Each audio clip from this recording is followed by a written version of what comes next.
നടിയെ ആക്രമിച്ച കേസ് തന്നെയാണ് ഇന്നും നമ്മുടെ സംസാര വിഷയം. രാവിലെ ന്യൂസ് കണ്ടപ്പോൾ അഡ്വക്കേറ്റ്സ് അസോസിയേഷനിലെ പ്രസിഡന്റിന് ഒരു ഊമക്കത്ത് കിട്ടിയിരിക്കുന്നു.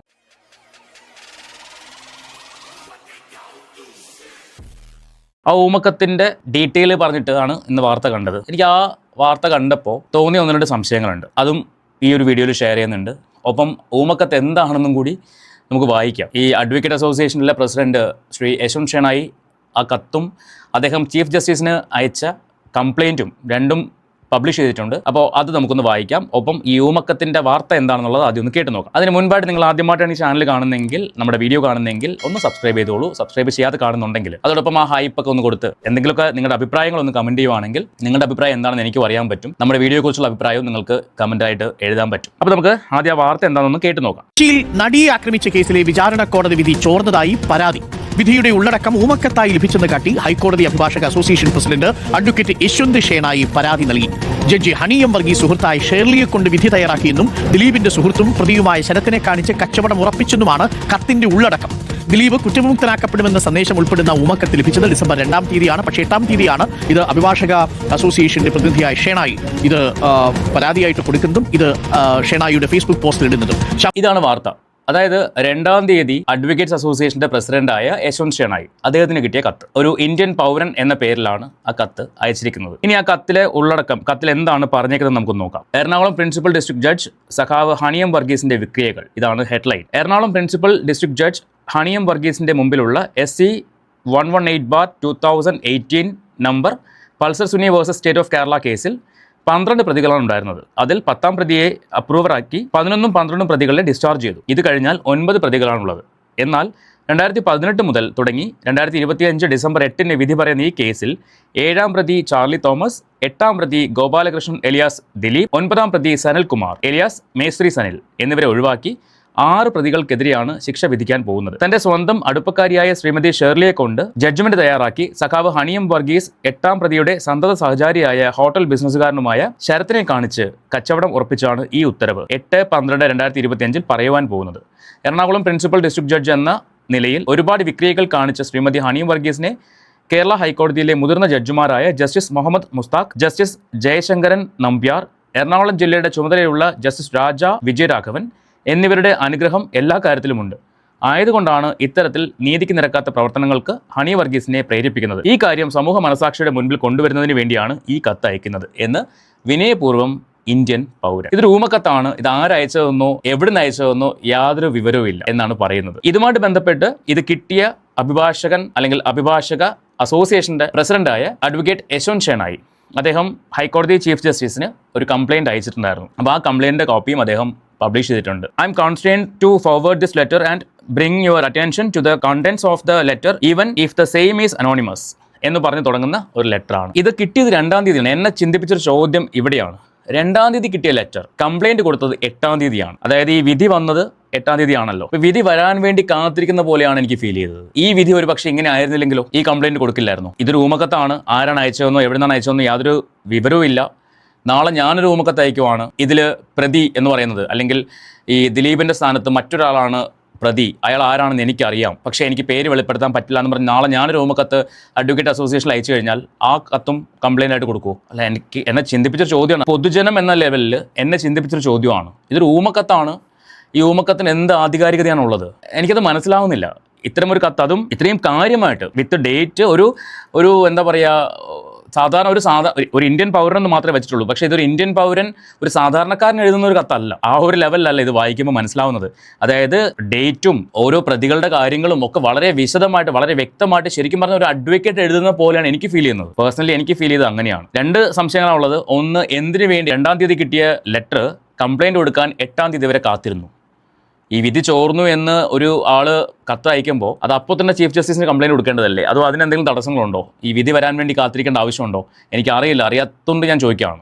അങ്ങനെ എന്തെങ്കിലും വെയിറ്റ് ചെയ്ത് നിൽക്കേണ്ട ആവശ്യമുണ്ടോ? 6 ദിവസമൊക്കെ വെയിറ്റ് ചെയ്ത് നിൽക്കേണ്ട ആവശ്യമുണ്ടോ? 2-ാം തീയതി കിട്ടിയ കത്ത് കംപ്ലയിൻറ്റ് കൊടുക്കാൻ എടുത്ത സമയം 6 ദിവസങ്ങളാണ്. ഈ വിധി വന്നതിൻ്റെ അന്നാണ് കൊടുത്തത്. ഒരു പക്ഷേ ഈ പ്രകാരം അല്ലായിരുന്നു വിധി വന്നിരുന്നെങ്കിലോ? ഈ വാർത്ത വന്നത് ഇന്ന് 10-ാം തീയതിയാണ്. അപ്പോൾ ഈ വിധി ഇങ്ങനെ അല്ലായിരുന്നുവെങ്കിൽ ഈ കത്ത് കൊടുക്കില്ലായിരുന്നോ? എവിടേക്കോ എന്തൊക്കെയോ ചീഞ്ഞ് നാറുന്നുണ്ട് എന്ന് തന്നെയാണ് എനിക്ക് തോന്നിയത്.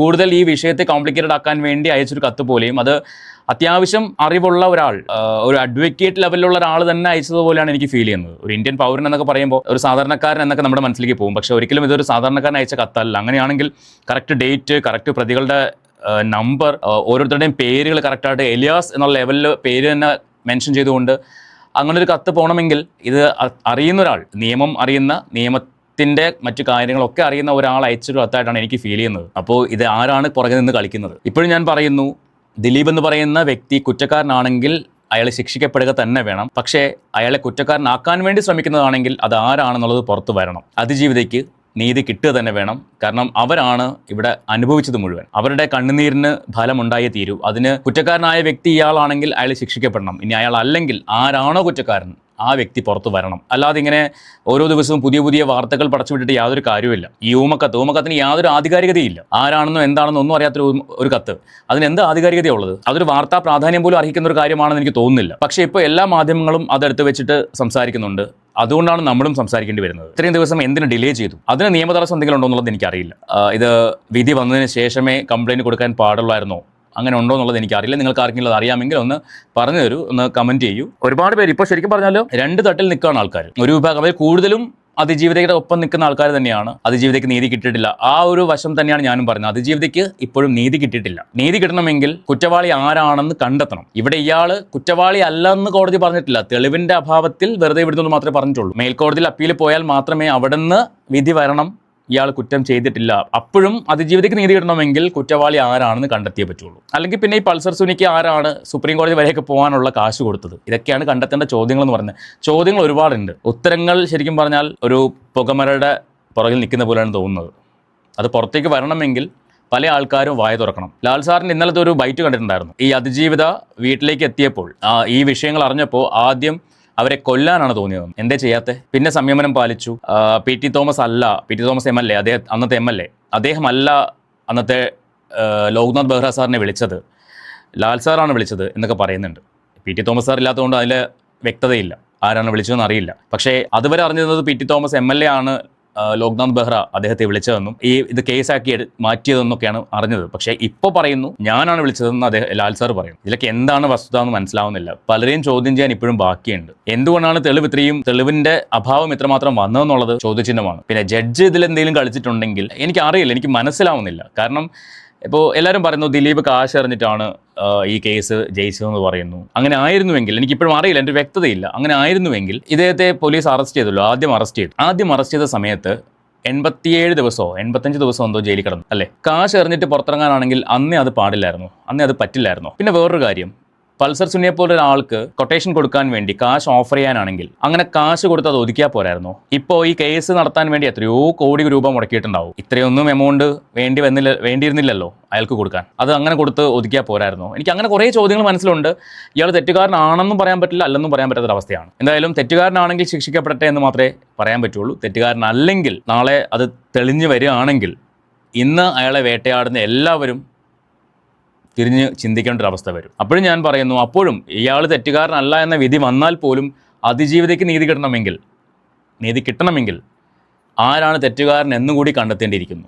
അത് കണ്ടെത്താത്ത പക്ഷം അതിജീവിതയ്ക്ക് നീതി കിട്ടില്ല. കാരണം പൾസർ സുനിയെ പോലെ ഒരാൾ പറയുവാണ് ഇന്നയാളാണ് എന്നെ കൊണ്ട് ചെയ്യിക്കുന്നത് എന്ന് പറഞ്ഞാൽ അതിന് എത്രമാത്രം സത്യസന്ധത ഉണ്ടാകുമെന്നൊന്നും പറയാൻ പറ്റില്ല. പിന്നെ തെളിവുകളുടെ കാര്യം, ഒരാളെ അറസ്റ്റ് ചെയ്തതിന് ശേഷമാണോ തെളിവുകൾ ഉണ്ടാവുന്നത്, അതോ തെളിവിൻ്റെ അടിസ്ഥാനത്തിലാണോ അറസ്റ്റ് ചെയ്യുന്നത്?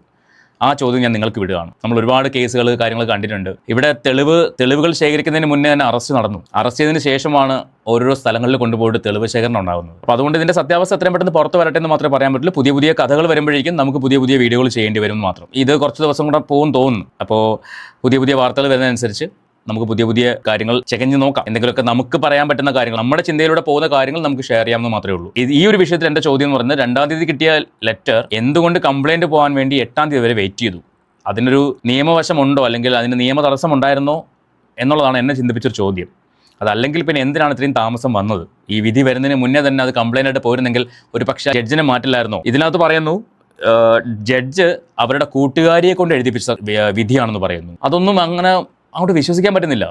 ഒരു ജഡ്ജിന് അത്രമാത്രം റെസ്പോൺസിബിലിറ്റി ഉള്ളോ ഒരു കേസിൽ? സാധാരണ ജഡ്ജിമാർ അവർ തന്നെയല്ലേ വിധി എഴുതുന്നതും അല്ലെങ്കിൽ വിധി പകർപ്പ് ഉണ്ടാക്കുന്നതൊക്കെ അവർ തന്നെയല്ലേ. ആ വിധി വായിക്കുമ്പോഴാണ് പുറത്തറിയുന്നത് തന്നെ. പക്ഷേ ഇവിടെ കൂട്ടുകാരിയെ കൊണ്ട് ജഡ്ജ്മെൻ്റ് എഴുതിപ്പിക്കുന്നു. അത് ആളോട് വില പറഞ്ഞ് കച്ചവടം ഉറപ്പിക്കുന്ന പോലെയൊക്കെയാണ് സംസാരിച്ചിരിക്കുന്നത്. അറിയില്ല എന്താണ് ഇതിൻ്റെ സത്യാവസ്ഥ എന്നുള്ളത്. നമുക്ക് എന്തായാലും കാത്തിരുന്ന് കാണാം. മറ്റൊരു വീഡിയോയുമായിട്ട് വീണ്ടും കാണാം.